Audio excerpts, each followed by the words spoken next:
오늘 본문의 내용을 살펴보면요.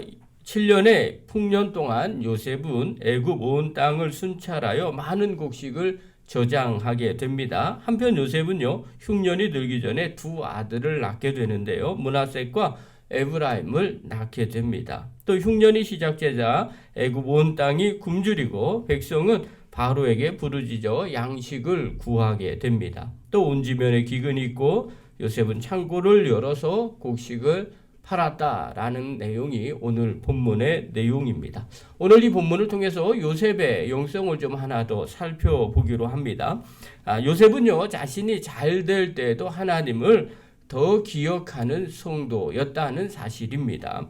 오늘 46절에 보면요, 이런 문구가 나옵니다. 요셉이 애굽왕 바로 앞에 설 때 30세라 이렇게 말합니다. 젊은 나이에 애굽의 2인자가 된 겁니다. 또 예언한 대로 꿈을 해석하고요. 7배 풍년에 토지 수출이 심히 많게 되는 그런 역사도 일어납니다. 또 각성의 저장을 하게 되고요.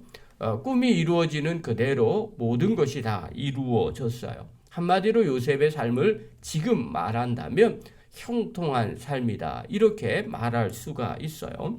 그리고 결혼을 해서 두 아들을 낳게 됩니다. 51절과 52절 한번 보십시오. 읽겠습니다. 시작.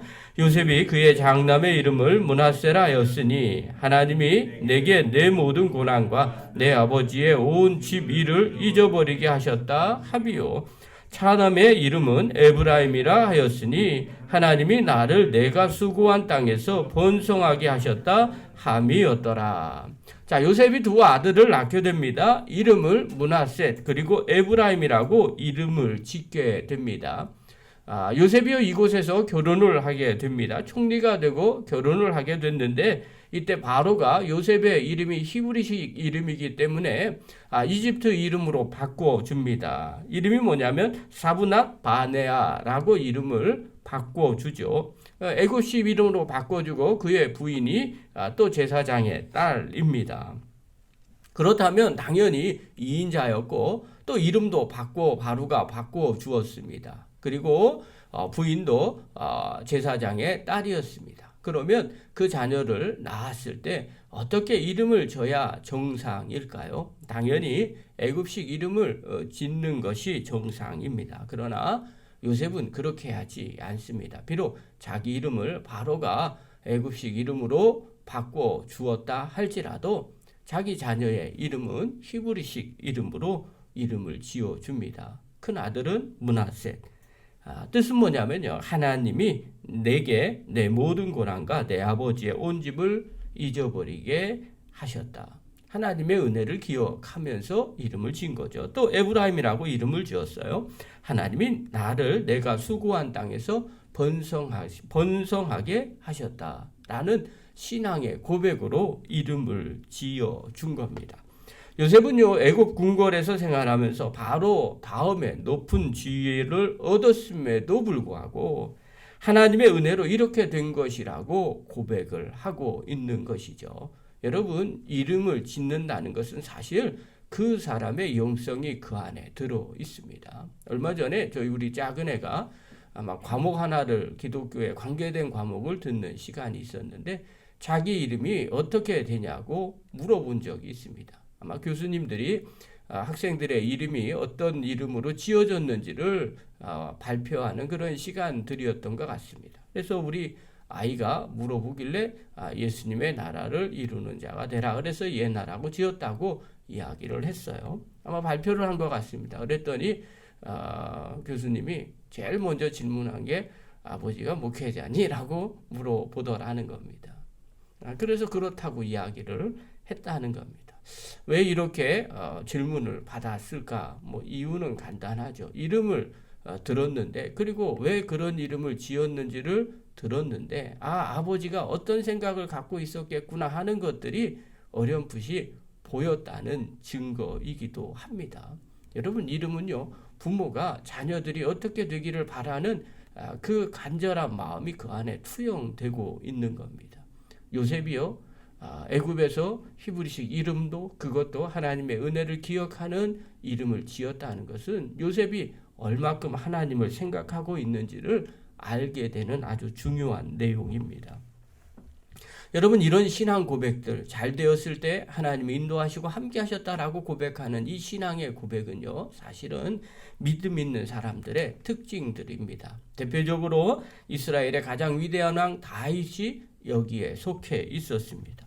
그가 한낱 목동이었을 때 하나님의 선택을 받아서 그가 이스라엘을 다스리는 왕이 되었습니다.